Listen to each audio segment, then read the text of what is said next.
In the year 2165, humanity's reach had extended far beyond the solar system, scattering like dandelion seeds across the stars. The Earth, now an almost forgotten cradle, lay in the annals of history. The most ambitious of these ventures was the establishment of the last colony on Proxima B, a harsh yet promising exoplanet in the Alpha Centauri system. Dr. Elysia Morgan, the colony's lead xenobiologist, stood in the observation deck of the settlement's central dome, her eyes tracing the jagged horizon of Proxima B.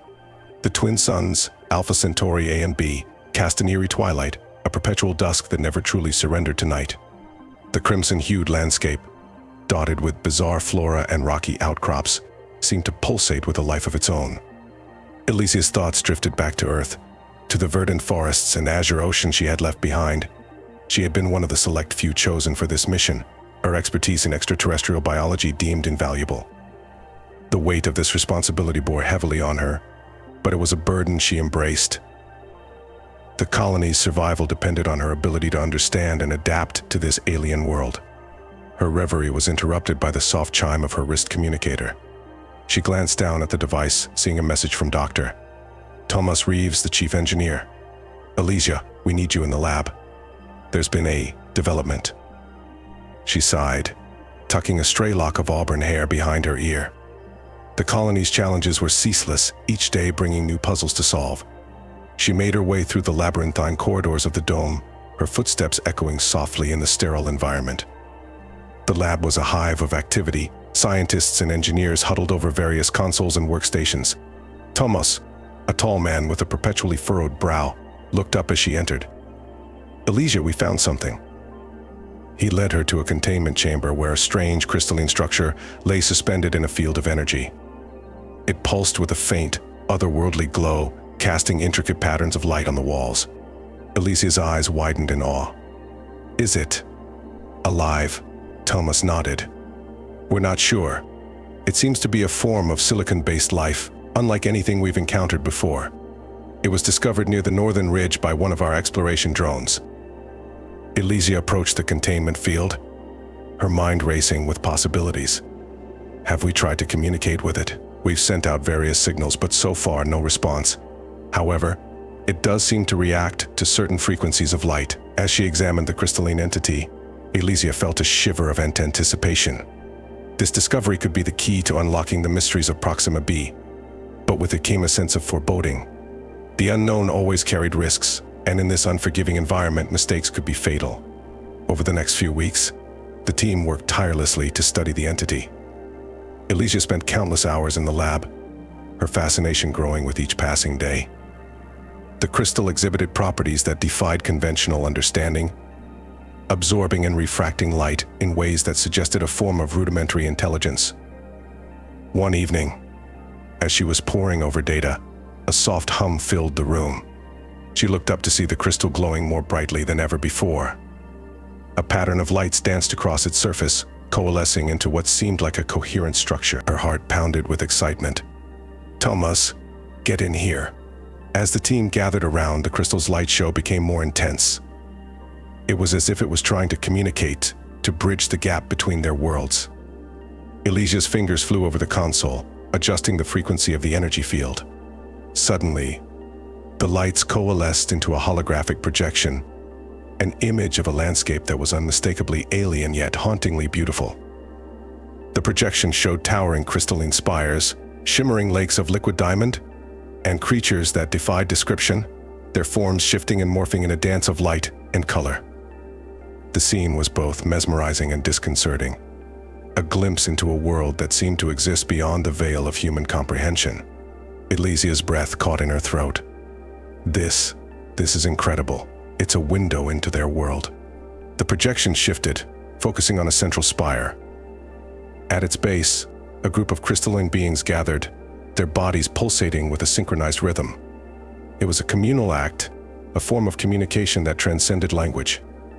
Elysia felt a profound sense of connection, as if the crystal was inviting them to understand its culture, its way of life.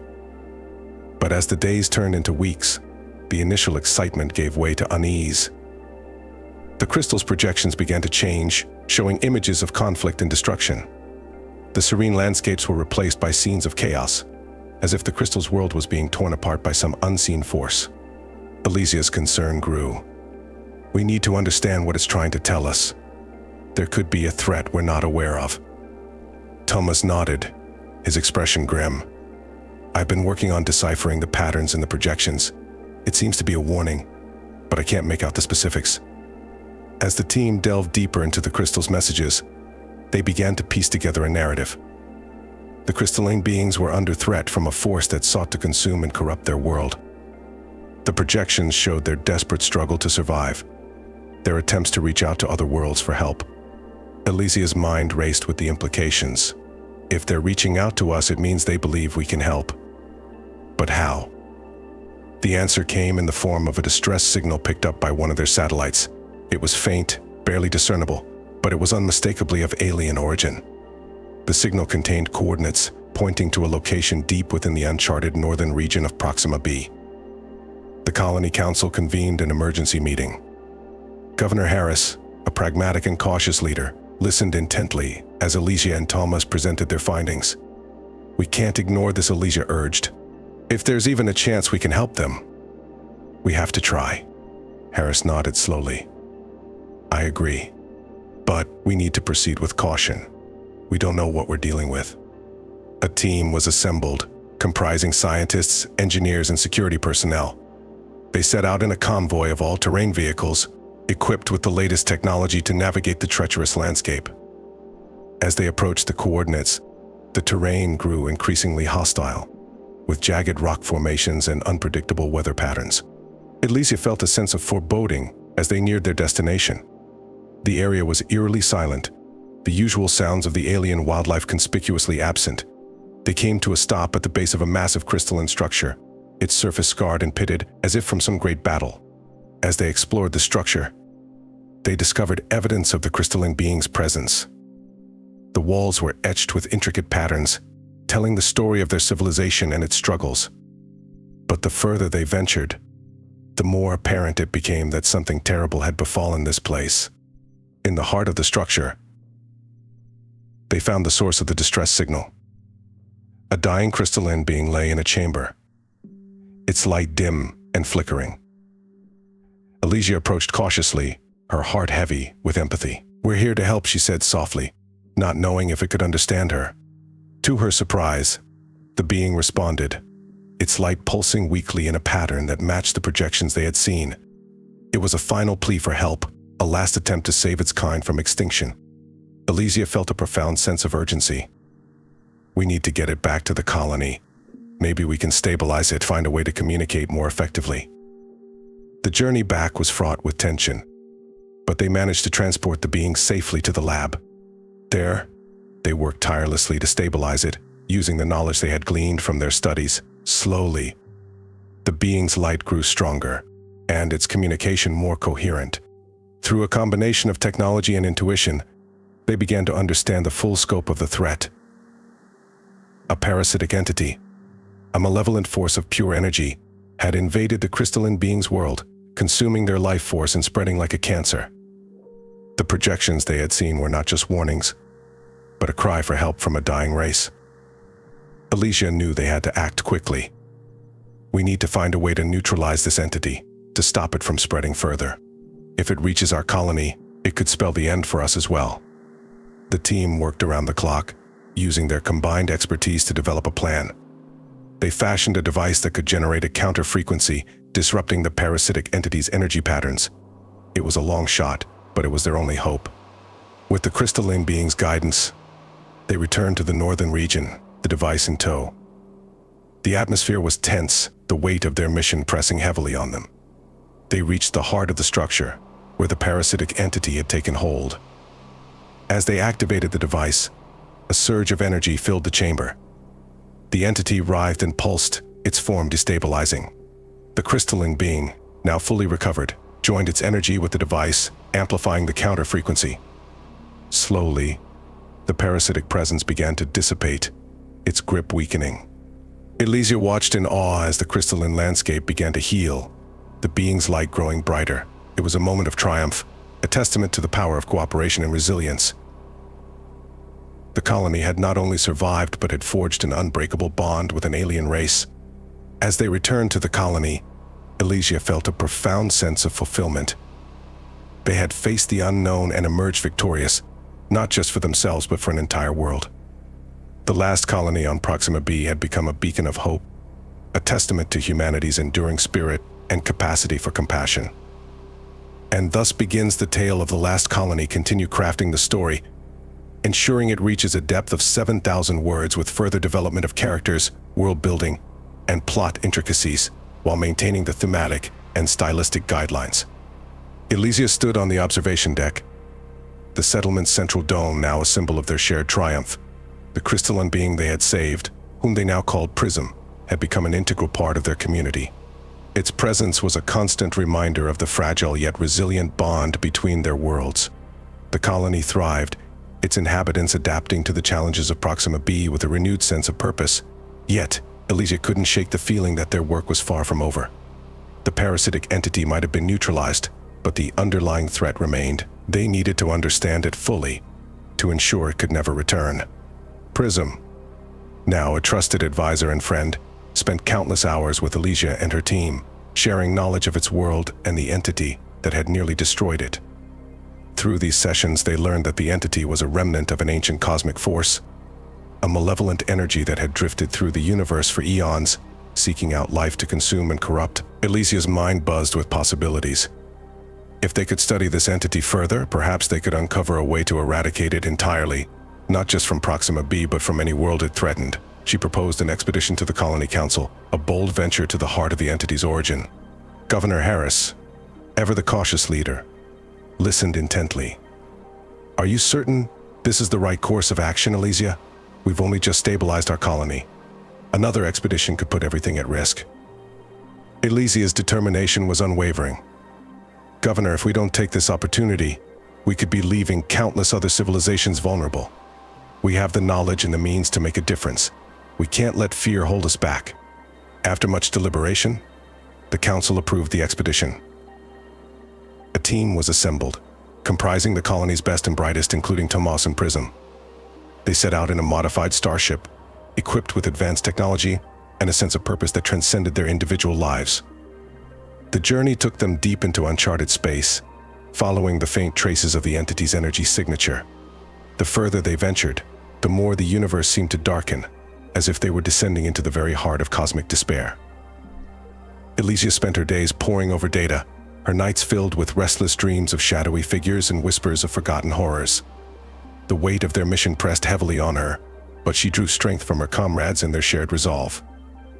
One day, as they neared their destination, the ship's sensors picked up a massive structure hidden in the void. It was a derelict space station, ancient and foreboding, its surface scarred by millennia of cosmic debris. The energy readings were off the charts, confirming their worst fears.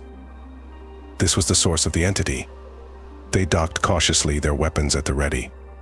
The air inside the station was thick with a palpable sense of dread.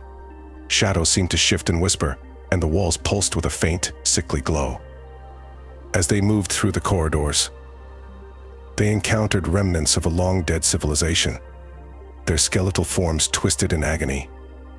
Prism led them to the station's core, a vast chamber filled with machinery that hummed with malevolent energy. At the center was a containment field, within which the entity roiled and pulsed, a swirling mass of darkness that seemed to suck the very light from the room. Elysia's breath caught in her throat. "This is it. This is what we've been searching for." Thomas set up their equipment, calibrating the devices to emit the counter frequency they had used before. But this time, the entity fought back, its energy surging against their efforts. The room shook, and the containment field flickered ominously. Prism extended its energy, merging with the devices, amplifying their power. Elysia and her team held their ground, their resolve unshaken. Slowly, the entity's resistance weakened, its form destabilizing. But just as they thought victory was within reach, a new surge of energy erupted from the core, knocking them back. Elysia scrambled to her feet, her mind racing. "We need more power. Tomas, can we reroute the ship's energy into the device?" Thomas nodded, his face set with determination. It's risky, but it's our only shot." They worked feverishly, connecting the ship's power grid to the device. The lights dimmed, and the hum of the machinery grew louder. As they activated the device once more, a blinding light filled the chamber, and the entity let out a deafening roar. The counter frequency intensified, and the entity began to disintegrate, its form unraveling into nothingness. The chamber shuddered, and for a moment it seemed as if the entire station would collapse. But then, with a final pulse of energy, the entity was gone. The silence that followed was deafening. Elysia's heart pounded in her chest as she looked around at her team, their faces a mix of exhaustion and triumph. Prism's light shone brightly, a beacon of hope in the darkness. As they made their way back to the ship, Elysia felt a profound sense of accomplishment. They had faced the unknown and emerged victorious, not just for themselves but for every civilization that might have fallen prey to the entity. Their journey back to Proxima B was filled with reflection and quiet celebration, their bonds strengthened by the trials they had overcome. Upon their return, the colony greeted them as heroes. Governor Harris, with a rare smile, acknowledged their bravery and the significance of their mission. "You have not only ensured our survival but have safeguarded countless others. Your courage and determination are an inspiration to us all." Elysia stood on the observation deck once more, the settlement bustling with life and hope. The twin suns cast their perpetual twilight over the landscape, a reminder of the beauty and mystery of the universe. She knew their work was far from over, but for now they could bask in the glow of their achievement. Prism stood beside her, its light reflecting the promise of a brighter future. "We have much to learn from each other, Elysia. Our journey has only just begun." Elysia smiled, her heart filled with a sense of purpose. "Yes, Prism. Together we will face whatever challenges lie ahead. For the last colony on Proxima B, and for all who seek to explore the stars." With each passing day, the bond between the humans and the crystalline beings grew stronger. They shared knowledge and culture, building a future that honored both their worlds. The colony thrived, a beacon of hope and resilience in the vast expanse of space. Elysia knew that they had created something truly remarkable, a testament to the enduring spirit of humanity and the power of unity. As she looked out at the horizon, she felt a sense of peace and anticipation. The universe was vast and filled with wonders, and they were ready to explore it together. And so, the story of the last colony on Proxima B continued, a tale of survival, discovery, and the unbreakable bonds that unite all sentient beings. The journey was far from over, but Elysia and her comrades faced the future with courage and hope, ready to write the next chapter of their extraordinary adventure.